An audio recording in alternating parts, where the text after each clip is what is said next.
What's up, nerds and nerdettes and wee little nerdlings all?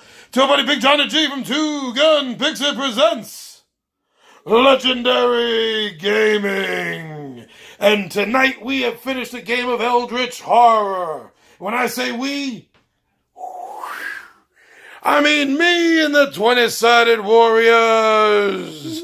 So here to talk about it, the Rye Man stayed. Hello. What's up, Ryan? Not much. How do you feel about the game?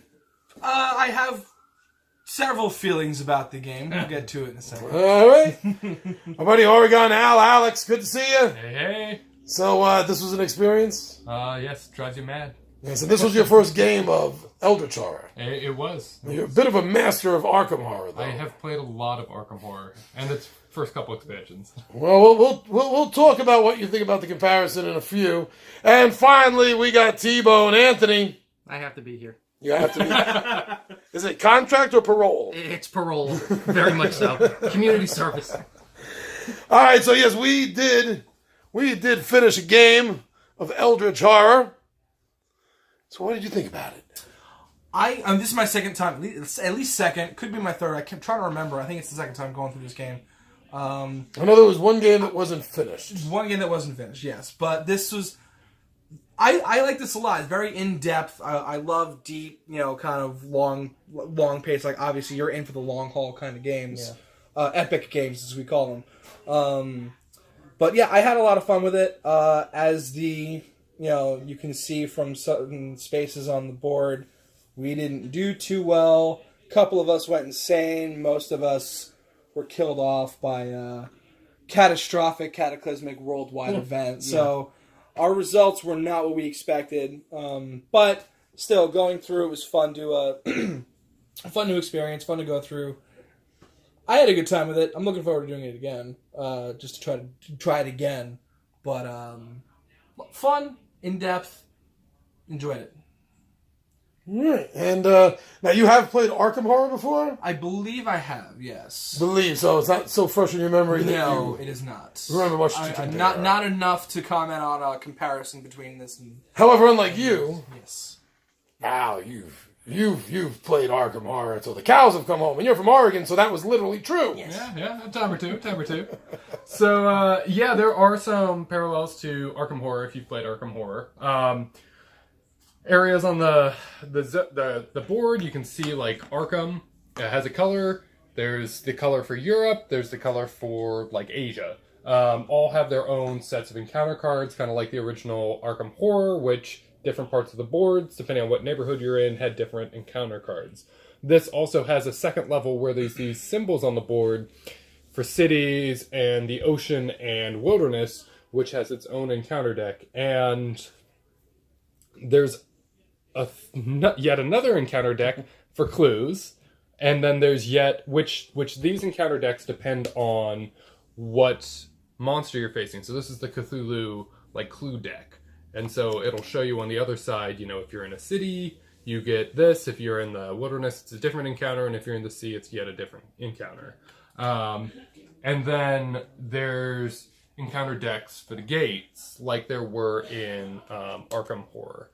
But unlike Arkham Horror, it's just one and done for the gates. It's not like a series of 2 or 3 encounters for the gates. It's just one, and then there's a pass or fail condition.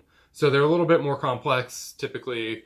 bigger rewards, bigger penalties if you fail. So it's nice that there's a little bit more variety in the encounter cards. I think that's all the encounter cards. Oh, there's one more, which is for the mysteries, which have this is the Cthulhu again. And we never actually did any of these because we never made it to the mysteries maze. No. Which is why I was like, there's another one. Actually, there's another one beyond this. Well, some of them, like Cthulhu, have their own special Cthulhu deck. Right. I think all the ancient ones have their own decks. All of them have their own decks, and then some of them, like Cthulhu, have a special deck. And then there's also this, yet another encounter deck, we didn't even, which we never got to. And the back of it shows where this special encounter is. So this one's the Amazon, as it says on this side. And again, it's another, what they call complex encounter. So there's the the scenario, the pass, and then the fail. A bunch of different decks for different encounters, which is cool. I like that the clue encounters are customized to the ancient one. It makes sense that the mystery ones are customized to the ancient ones. So I mean that's kind of where it parallels most with Arkham Horror, is just kind of the different zones on the deck, sanity and health, like basically every Cthulhian game you've ever played. Right. And then skill checks, but I feel like Arkham Horror only had combat, which was like strength, will, and lore, and this adds in 2 more, which is the influence and the observation. So there's a couple more skill checks because they got rid of money. Yeah, they got rid of money. So now you do the influence checks to buy from the store. In this case, it's a reserve, and there's not dedicated store spaces. So it's kind of what they've changed is really neat, and I really enjoy that it is a completely different experience than Arkham Horror. So if you've played Arkham Horror, this isn't just Arkham Horror with a new skin. It's very different. There's some parallels, but the game plays out very different. How gates work, they're back, but the way they work and the way monsters work, which look remarkably like Arkham Horror monsters. Yeah. They're all the same little square guys. Some of them even have the same artwork. Cultist does, Maniac does, Witch does, but the way that it plays out in the game is very different. Arkham Horror, you had to worry about the number of monsters on the board. This, we found out, they're just impeding you from getting through gates. A road bump. Yeah, which you need to do to not advance the Doom track. Impeding you from completing rumors, which all of the rumors we had were kill this epic monster. Right. And then they can get in the way of solving the mysteries, which is how you actually beat the other one, and something we didn't focus on. I think we only solved one. I think. Yeah, which is because I solved a task, Right. Which adds to the completely unrelated. completely unrelated. Yeah, the more you talk about Arkham Horror, the more I'm remembering. Oh yeah, I did play that. So yeah, I'm remembering a little bit more now. So I really appreciate that this is not the same game. Something I always like. I mean, it's nice. Reskins can be fun, but it's far better to play a completely new game. So you think that there's room on the shelf for someone to own both of these games? Absolutely. And I think if you like Arkham Horror, you're going to like Eldritch Horror, and the other way around. Good, I don't feel bad then.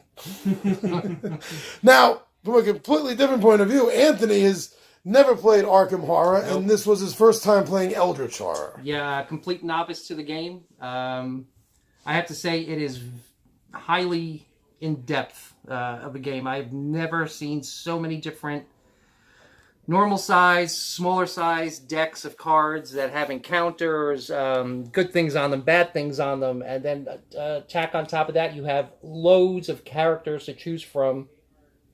And I think that's, for me, that was the important part. You kind of want to see what the other group is gathering up and try to maybe be complimentary to the group rather than just saying, oh, I think this person looks cool and I think I'll just use them, even though it's not going to be much of a helping hand. Yeah, if everybody has a soldier or a hunter, it's really Not much we're really limiting ourselves. This game, I have to say, we've touched on it before in other games. You want that sense of you're not going to easily win and you're not going to easily lose. This game gives you the sense like I've got to get stuff done quick, and not time to dally and just kind of sit there and take in the game. I like that part of it. There's a sense that you're not going to win. And I don't mind that. Nobody wants to play, if you get a video game, you don't want to play it on easy mode all the time, or God mode. That's ridiculous. So I like a game where there is maybe a 60-40 chance you're not going to win. I don't mind that at all. I think it was great. Being a novice for the first time, it's a lot to take in, but it's not difficult. You just really got to follow the actions. What was it? Movement, then it was an encounter, and then you moved on to the mythos. Yeah. That's as easy as it possibly can get. So if you're a novice like me coming into this is fine. You can dive right in and get to playing with a few people. It's easy. So you think for a big, huge, epic game, this is fairly friendly. It's very friendly. I new don't think. players. Yeah, it's definitely not hard to understand at all, especially if you're just diving right into it. I mean, I think the rules. It only took us maybe 15, 20 minutes to really set up everything, and we're rolling along. Yeah, it took us a little longer than that. You got to get separate all these cards, but That's the other thing. Yeah, the separating of the cards is the tough part, but the rules not so bad. I think it took us closer to a half hour to set this whole thing up. I mean, explaining the rules is probably 15 Oh, minutes. yeah. I mean, max. Max, yeah, that's And that's the problem with this. Like so many of these big epic games, is the setup time can be so massively long. Yeah. You know, setting this up for a half hour. This games we could have played and killed in a half hour. yeah. Well, the larger Fantasy Flight games tend to have that because there are these big epic games that the setup is a half hour, so the Right. gameplay itself is going to be 3-4 hours long. Probably. Prepare for a good game. Prepare for a sit down, like you're in for the long haul kind of session. Yeah. Right. Which again, we all we all eat that kind of stuff up. Yeah. Yeah, lots of fiddly bits. Lots of stuff. Yeah. So final thoughts, Ryan. But What would you say to a friend about this game? I would say that it is massive in scale. So, just to reiterate what I said, you're in for the long haul. It is going to be a long sit down. You're going to play this session, but it's not boring. It's not convoluted. It's there's a lot to consider, but it's all simple and easy to take in. So, epic, but simply epic. I think would be an interesting way to put it. Nice.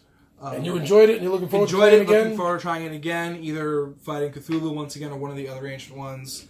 Really, really hoping we can kind of give this a shot and come through with a win someday. That would be nice.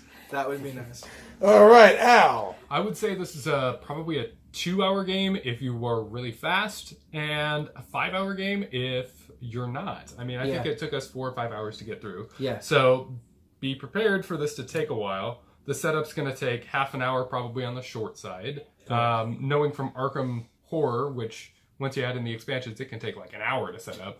I imagine this is the same way. As you start adding in expansions, the setup time gets longer. Good game, fun game. Really not that it's full of fiddly bits, but as Anthony was saying, it's really not that complex to actually start playing. Your actions are really limited. You get through one full time around the table. Everyone's figured out the actions. The encounters are pretty straightforward. You can do what's on your spot. And at the beginning of the game, that's probably going to be either one or two options. Either the wilderness, the symbol, right, or if you're in a location, the location. That's it. Not a whole lot. Once you get into gates, you start adding more. Clue tokens, you start adding more options. So really not that difficult to get into. The cards, it pretty much plays you through the rules, right? Which is good. The Mythos cards are really well laid out. They have in the top, you do the symbols left to right. They have on the cheat sheet what to do for all the symbols, which is great. That's you what I have love, yeah. on your cheat sheet what you need to do. And I mean, the fact that the cheat sheet can be a two-sided standard size card and basically get you all the information. I mean, you need to expand on some of the actions, right, but that I think says a lot about how complex it is to actually play the game. Right. So that's great. I'd love to play this game again. We lost it the first time, and we didn't lose it by a little. We lost it by a lot. We didn't even beat the first mystery, and we needed to be like 3 of those to win. This is my second time losing. Yeah. So I'm looking forward to playing this again. I think it's going to take a number of sessions to really figure it out. Yeah. I think this might be like Arkham, where if you play it enough, Arkham Horror, you might be able to solve this game and figure out what you need to do. That's all right. I got 3 expansions to change things. Exactly. So we'll see. I mean, we'll see how much if we get this to the table more, if we start getting to the point. I think it'll come. All right, cool. So final thoughts from you, Anthony? I'll expand on something small. The little rules card there that we had. Gaming companies. That's how you do it. Okay? Include these. This is perfect. It's gold. This is... it's not that I'm opposed to sharing a rules map or anything, but when you have an individual one that this explains the entire game, that's all you need to know. To me, that's perfect for especially somebody like me who's not played a lot of massive board games. This came in super handy. I'm like, oh, okay, I won't have to keep asking, so what do I do now? So what do I do now? So what do I do now? I just refer to the card. As far as the rest of the game, I'll take a line out of Poltergeist 2. You're gonna die! Okay? Remember the old man at the door? Come here, little girl, you're gonna die! Yeah, you're gonna die in this game. Well, on that happy note, thank you everyone for joining me, Ryan, and Tony for our thoughts on Eldritch Horror by Final Fantasy games. Fantasy Flight games. I've done it again. I did that earlier in the week too. I mixed the two up together. My Fantasy Flight games. I'm your buddy Big Johnny G. For Two Gun Pixie presents the Legendary Gaming and my friends. I am out of here.